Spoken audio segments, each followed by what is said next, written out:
So as far as 40 Cal is concerned, I like this group of guys. I mean, it's a father-son team. It seems like they had a great relationship across the board. I definitely liked the idea that the father worked for the son. I thought that was really important. I think they had it right there because the other way around may not always work so good.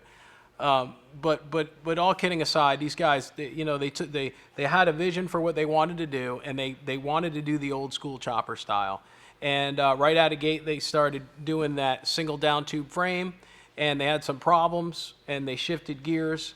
They started back over again, which is quite often the case when you're building bikes, right? You start going in a direction, you may spend a lot of time. When I first started building bikes, I would spend a full day on something, and by the end of the day realize it's not going to work. But these guys did a great job, and their end game was this old school chopper. I like the way they bumped out the side of the tank. And it was super clean, super simple. And, all these guys, they all went with old motors, pan heads, shovel heads. And I just really thought that was cool. They also all ran magnetos, which I thought was cool.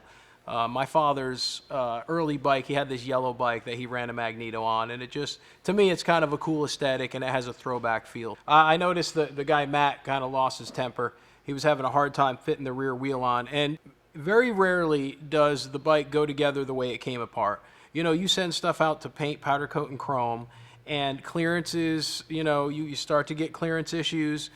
Things just never go together as smoothly as they come apart. So from fab to assembly, you're bound to have problems.